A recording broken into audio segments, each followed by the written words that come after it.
নমস্কার। নিজের লাইনে কিন্তু অনড়ই আছেন বিরোধী দলনেতা শুভেন্দু অধিকারী, যে হিন্দুত্বের লাইন নিয়ে তিনি এ রাজ্যে এগোচ্ছেন এবং যার ফলে উনি মনে করছেন যে হিন্দু ভোট আগামী বিধানসভায় কনসলিডেট করা ওনার পক্ষে বা বিজেপির পক্ষে সুবিধা হবে বা কনসলিডেশন হচ্ছে, সেই লাইন থেকে কিন্তু উনি সরতে নারাজ।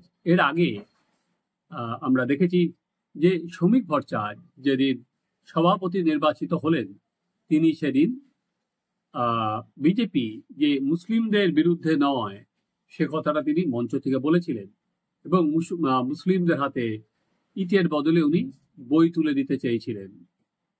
তখন প্রশ্ন উঠতে শুরু করেছে যে একদিকে শুভেন্দু অধিকারী সরাসরি বলছেন হিন্দুদের একজোট হতে, আর শ্রমিক তার উল্টো পথে চলছেন কি করে। যদিও শ্রমিক সেটা ম্যানেজ করার চেষ্টা করেছেন, যে শুভেন্দু মনের দুঃখ থেকে বলেছেন তার কথা আর আমার কথা এক, কিন্তু তারপরেও বিতর্ক থামেনি।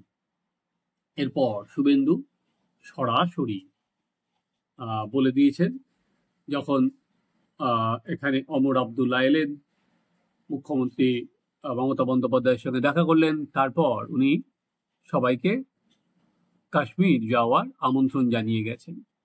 কিন্তু শুভেন্দু সঙ্গে সঙ্গে বলেছেন কাশ্মীরে কাউকে না যেতে, জম্মুতে যেতে পারেন, সেখানে হিন্দুরা আছে, কিন্তু কাশ্মীরে যেন কেউ না যায়। এরপর রাজ্য বিজেপির কোনো নেতা মুখ খোলেনি। পরবর্তীকালে শ্রমিককে এই বিষয়ে প্রশ্ন করা হলে তিনি বলেন, শুভেন্দু নিজেই বলেছেন এটা ওনার ব্যক্তিগত মত, কিন্তু উনি সব জায়গায় ঘুরে বেড়ান রাজ্যে, হয়তো জনগণ এটা বলছে বলে সরাসরি শুভেন্দুর বিরোধিতা করেনি। আগে আমরা আজকে শুনিনি, যে বললাম শুভেন্দু নিজের লাইনে অনড় কেন বললাম। খেজুরিতে যে বিজেপির দুজন কর্মী মারা গেছে, আজ বিজেপির তরফে খেজুরি বন্ধের ডাক দেওয়া হয়েছিল এবং সেখানে শুভেন্দু অধিকারী আবার হিন্দুদের একজোট হওয়ার বার্তা দিলেন।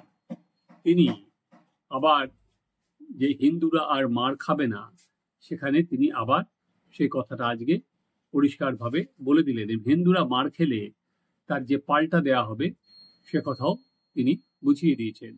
আপনারা আগে শুনে নিন শুভেন্দু ঠিক কি বললেন। শনিবার সারাদিন চলে যায়, কি করে যায় দিবাকর সঙ্গে ভাইপো বাহিনী, ভাইপো গ্যাং, সঙ্গে মমতার আদরের খালা মমতার যারা বিশেষ কমিউনিটি শান্তির ছেলে, তাদের সঙ্গে সলা পরামর্শ করে গতকাল রবিবার রাত্রে একটি ভিডিও ছাড়া হয়। সেই ভিডিওতে আলো অফ এবং আলো অন, আর কিছু আপনি বুঝতে পারবেন না। রাত্রি থেকে চাষ করা হয়,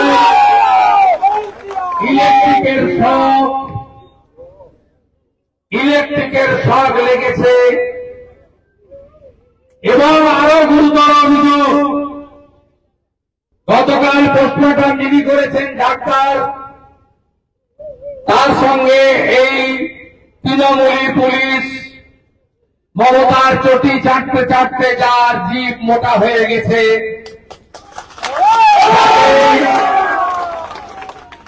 গত লোকসভা ভোটে ঘাড় ধাক্কা মেরে ইলেকশন কমিশন সরিয়ে দিয়েছিল, আবার 26-এর ভোটের আগে ঘাড় ধাক্কা মারবে। সেই দিবাকর ময়না তদন্তকারী ডাক্তারকে ফোন করেছে, বলছে আপনি লিখে দেন ইলেকট্রিক শকে মারা গেছে। হয়তো তাই লিখেছেন ডাক্তার, এটা আজকে নয়, অভয়ের কাণ্ড থেকে অদ্যাবধি প্রমাণ লোপাট করো এবং তৃণমূলকে বাঁচাও। কারণ যে 17 জনকে পরিবার আসামি করেছে, তার 1 নম্বর আসামি হল গরিবুল ইসলাম, তিনি তৃণমূলের বড় নেতা, মাইনরিটি মোর্চা মানে মুসলিম মোর্চার সভাপতি। 21 সালে বিধানসভা ভোটের পরে যত অত্যাচার হয়েছে তাতে নেতৃত্ব দিয়েছেন। সবর যে কেসে জেলে আছে, পশ্চিম বাংলার বোমা বিস্ফোরণের মামলা, যাকে এনআইএ ডেকেছিল, সেই জহিরুল ইসলামের নাম 1 নম্বরে আছে।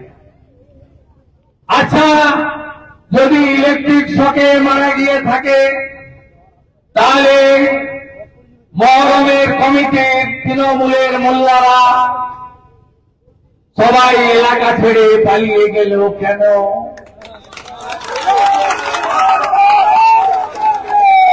ঘরগুলোতে তালা লাগানো কেন? পরিতাহত ব্যক্তিকে হসপিটালে না নিয়ে গিয়ে থানাতে নিয়ে গেলেন কেন? তাদের মৃত্যু ঘোষণা কে করলো? দিবাকর না খেজুরি রসি? এরা কবে এমবিবিএস পাস ডাক্তার হলো?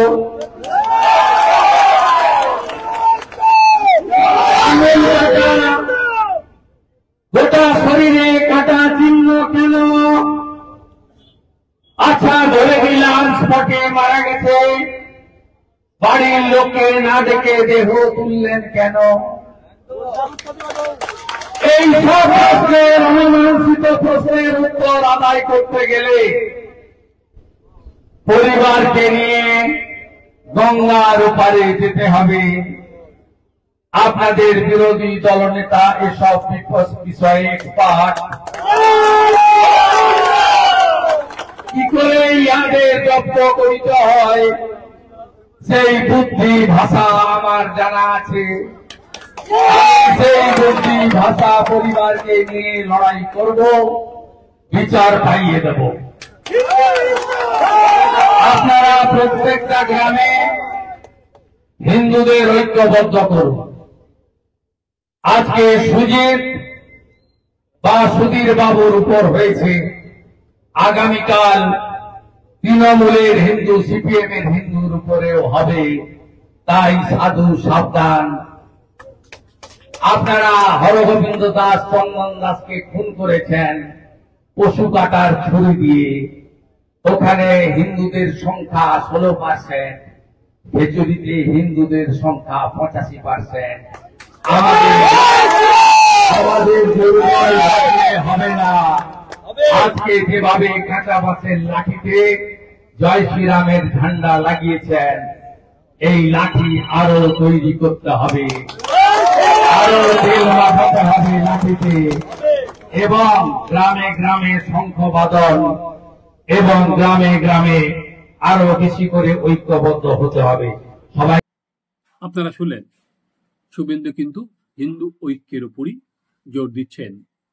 আপাতত যেটা দিল্লিতে ঠিক হয়েছে যে শুভেন্দু অধিকারী যা বলছে, সরাসরি কোনো নেতা তার বিরোধিতার রাস্তায় সরাসরি যাবেন না।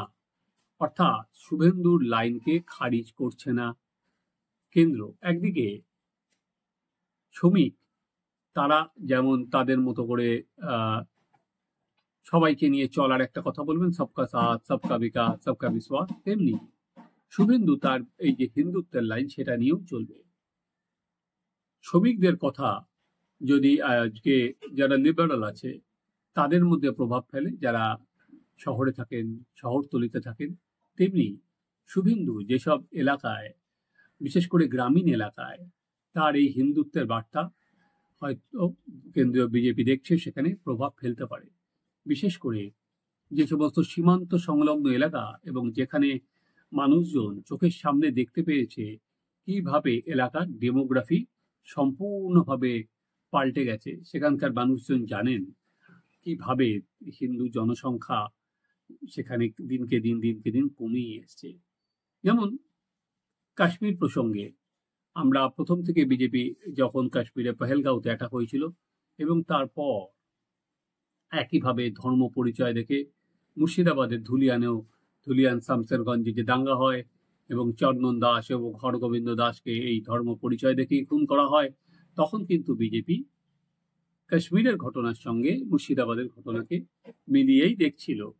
শুভেন্দু কিন্তু সেই টুনেই কথাটা আবার সামনে নিয়ে এসেছে। তাই যে কট্টর হিন্দুত্বের লাইন শুভেন্দু আর কি চলেছে, তার থেকে সে কোনো অবস্থাতেই পিছিয়ে আসবে না। সেটা খেজুরিতে আজকে তাদের যে উনি যে কি বক্তৃতা দিয়েছেন, উনি যে প্রতিবাদ করেছেন, তার আগে উনি মিছিল করেছেন, সেখানে কিন্তু শুভেন্দু পরিষ্কার করে বুঝিয়ে দিয়েছেন তিনি তার এই লাইনে অনড় থাকবেন। এটা পরবর্তীকালে কি কেন্দ্রীয় বিজেপির নেতারা যখন আসবেন, নরেন্দ্র মোদী আসবেন, অমিত শাহ আসবেন, তাদের বক্তব্যে কিন্তু এই জিনিসটা বিষয়টা আরো পরিষ্কার হবে।